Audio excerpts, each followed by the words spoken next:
Well, good afternoon. How are you today? All is well. It's kind of cloudy, but lovely and beautiful and so pretty outside.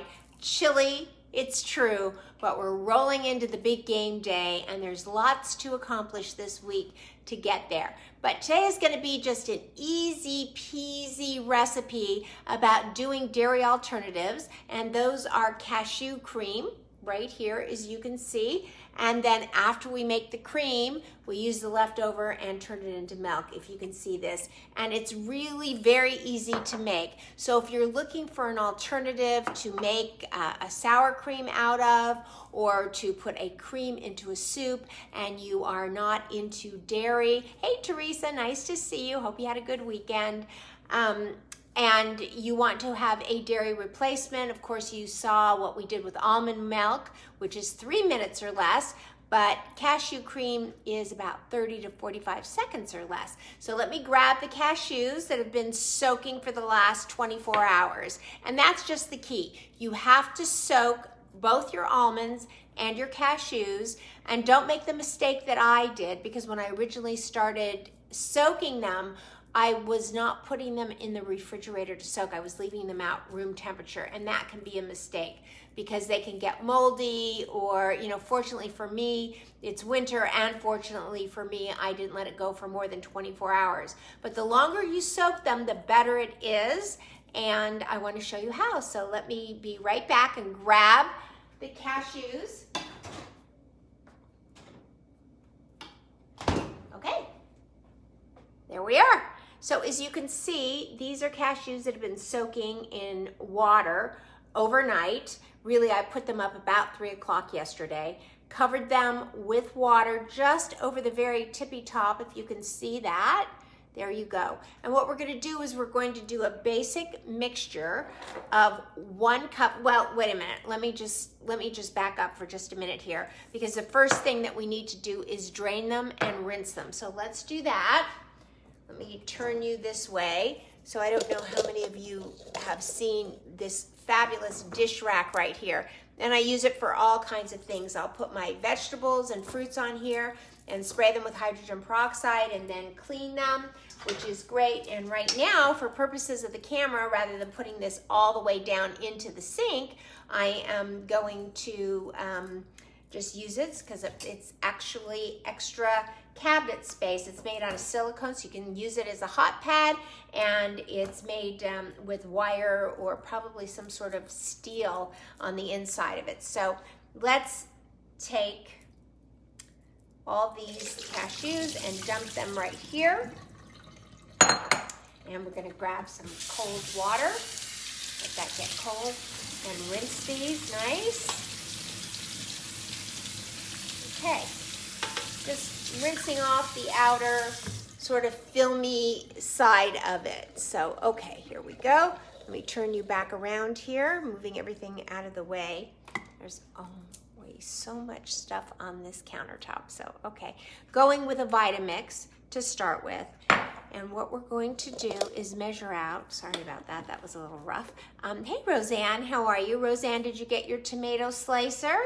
I saw a picture of your patio where Amazon delivery left them, so I know that you got them. And if you didn't know they were out there, they're out there. So do take a look. Roseanne was one of our winners of the tomato slicer on Thursday, which we gave away. So, okay, we're going to take, we are making cashew cream and cashew milk. We're going to take a 1 cup measure and measure out 1 cup of these fabulous cashews.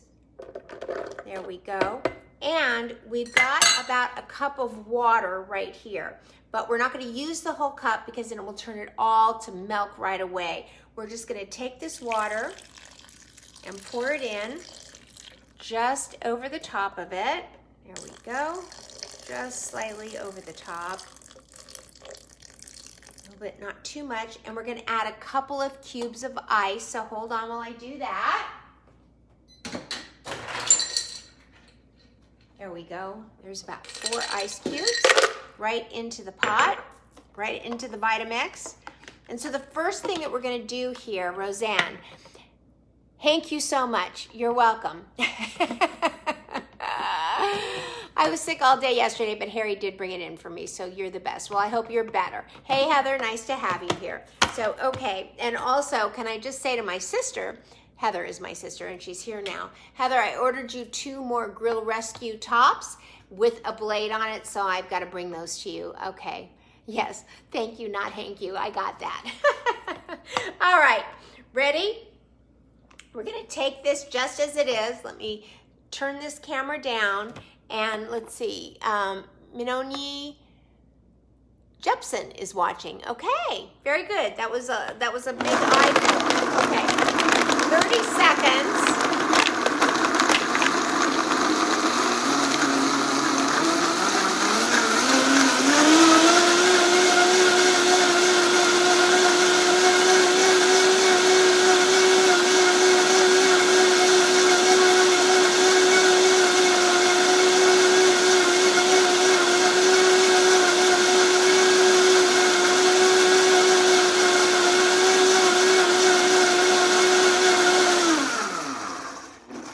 Okay, and that's it.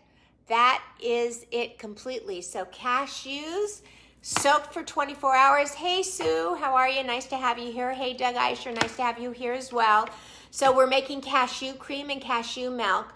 Unlike almonds, which you have to put through a milk bag to get rid of the husk of those almonds, cashews actually blend up whole and you don't need to drain it. So let's take a look at this. And let's see how thick or not thick that is. So it's actually not as thick as it should have been. And so, which means that I added just a little bit too much water to it. So I'm gonna add just another bit of cashews, because what we wanna do is make it into cream first and use the cream and then pour out the milk and drain down the milk. So let's try it one more time.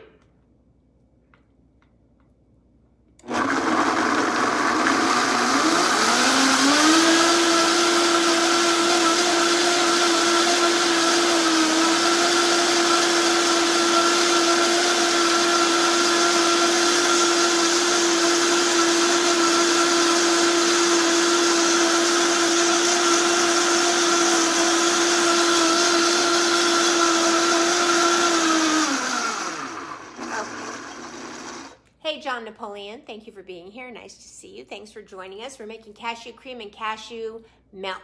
So this is the cashew cream that I made just a little bit while ago. I had my dear friend Brenda assisting me with that. And you can see how very, very thick the cream is. Now, the way to turn this cream into buttermilk is add about a tablespoon of apple cider vinegar. So if you're making pancakes, as an example, and you don't have any buttermilk to mix into your Bisquick mix or whatever it is you make your pancakes with, and you've got cashews and you've soaked them, or cashew cream, you can just add a little bit of apple cider vinegar and you'll have buttermilk. Likewise, if you're making enchiladas and you want to have sour cream, you would add about a tablespoon of lemon juice to this. And you can add some taco seasoning to it, and it's fabulous. So, also if you're making a pumpkin mousse, you could replace the whipped cream, the heavy cream in that recipe with the cashew butter that you're making. So let's look at this and see if this is thick. So this is a lot thicker, as you can see. Now the one thing that you can't do with cashew cream is if you're making a soup, you do not want to put it in the soup and then bring it to a rapid boil and let it sit there at a boil or a simmer for a while. If you're making a soup and you want to put the cream in it, you want to wait and put it in off the heat. And that actually holds true for regular dairy, is that if you're working with a cream soup of any kind, always the recipe calls for you, hey Tawny Bennett, the recipe calls for you to take it off the heat and then add the cream and let it rest at that. So we're going to take this cream, what little we have. Well, it looks like we have little, but actually it's much more. The Vitamix is just so deep. Let me grab that spoon wherever it just went. Here it is. The Vitamix is just so deep. Let me get this out of the way. Hi there, Christy Fleck. Nice to see you. Thank you for joining us. We're making cashew cream, which we made in 30 seconds. So just to review, here we go. There's the cream. It's pulling off. It's very, very heavy. There we go. And what we're going to do now is just put this back on add just a little bit of water to it, and it will go from cream to milk that quickly, that easily. Let me grab the top, a little bit of water right in, just a little bit. There we go. Put the top on. Whoop. And just mix it back up.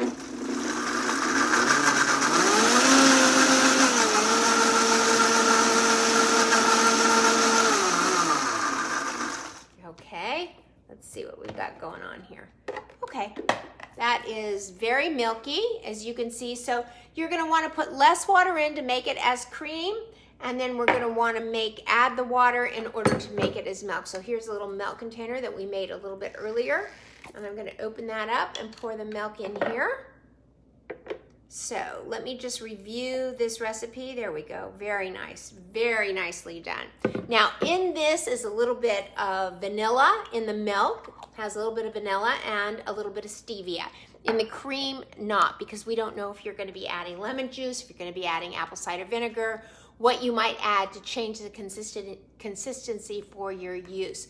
This keeps about 5 to 7 days in your refrigerator, so you don't wanna keep it in there too long.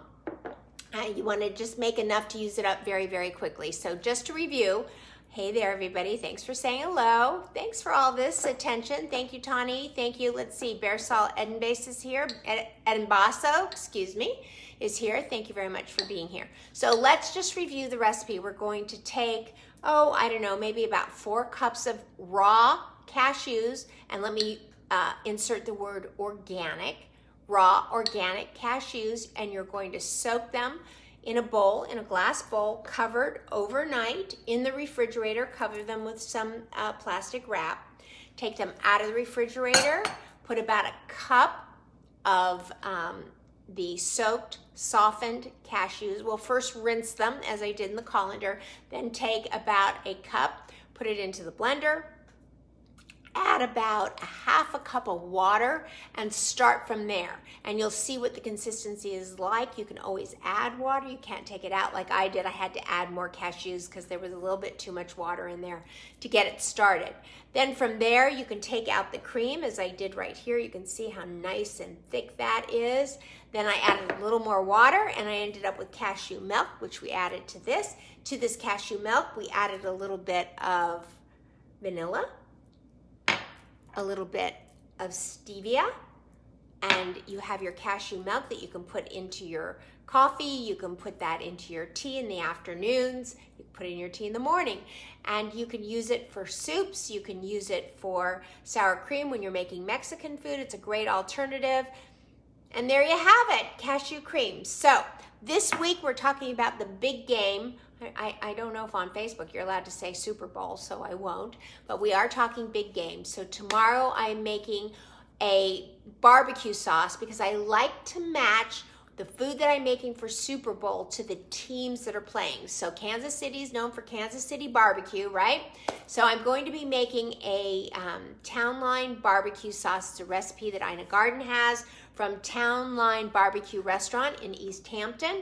And the barbecue sauce is the best in the world that I've ever tasted. The recipe is slightly complicated, but worth the extra effort. So we're gonna be making that. I'm going to be testing some other recipes on Wednesday. And on Thursday, we have an interview with the Salsa Queen. So we're gonna talk to the Salsa Queen on Thursday, and Friday we'll be back to getting set up and ready for the big game. And I'll be sharing all my recipes with you, and we'll be making some of those recipes together right here. So join me. And if you haven't already, go to nannybubby.com/spices and download the Happy Spice Cabinet, and make sure that your spice cabinet is full with all the spices you need to cook and be a successful cook in order to spread love like butter. So, you know, gathering is really what food is all about. Yes, we need to eat to stay alive, but we don't want to just feed ourselves. We want to nourish ourselves. And part of that nourishment is not just what it does to our bellies, it is what it does to us being together as friends, as family. It creates memories, and gathering is the most important part of the food process for me. So yes, I love to grow it, and yes, I love to cook it, but the end game for me is gathering. And even though we're gathering in smaller numbers than we ever have before, it's the fact that we're gathering, that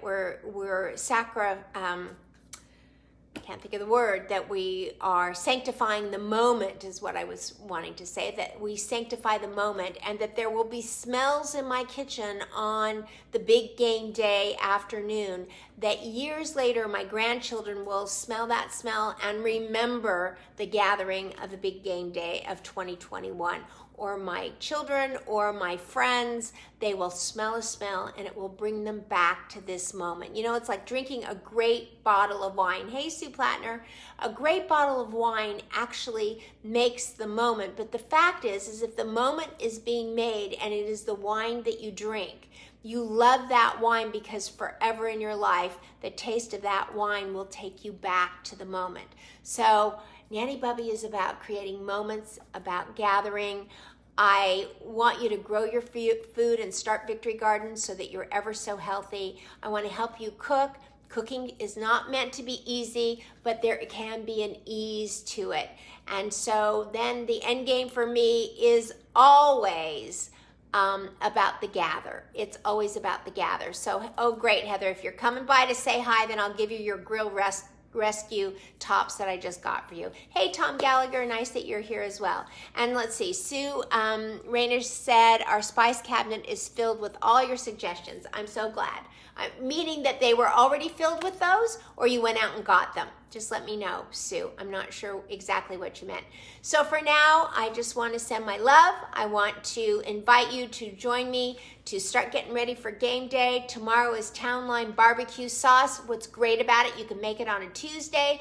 It's going to keep, but I'm going to probably throw it all in the freezer and take it out on Saturday, and it's going to work just beautifully, just absolutely beautifully. I will have several quarts left over that I'm going to stay in the freezer for whenever we want barbecue throughout the rest of, the next 6 months until summer.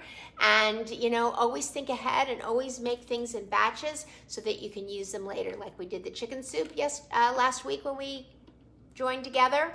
And now it's all about game day and barbecue.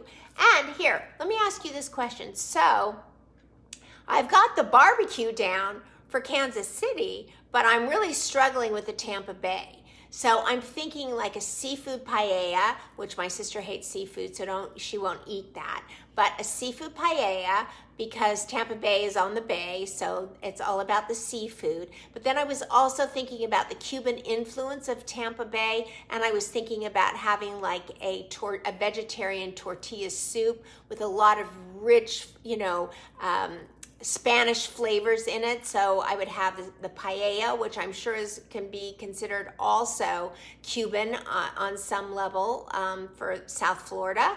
And so what are your thoughts on Tampa Bay? Is anybody, I think Sue has family in Florida, if I'm not mistaken, and you probably know Tampa Bay better than I do. So just real fast in the chat, tell me what food you think would be great to represent Tampa Bay. And anybody else, Kansas City, I'm doing barbecue chicken wings and one other barbecue item. So what have you got, everybody? Anybody got a suggestion for Tampa Bay? There's such a delay. It takes a minute for you to type it in and for me to get it. Roseanne, I hope you're feeling better. I hope you liked your slicer. And let's see, Roseanne said, grilled plantains or plantain salad. I do not know anything about that, Roseanne. So if you have a recipe for grilled plantains, and even better, if you know where I can get plantains, let me know that as well. Anybody else? Anybody else? Could that be fun, the grilled plantains? I can grill them outside on my new griddle. Might be a good idea. Roseanne, I love that. Anybody else? Anybody else? Getting ready to spread love like butter and sign off, but I'm going to wait for one more suggestion. Anybody? Anybody? No? Okay. Well, one more time. Nope.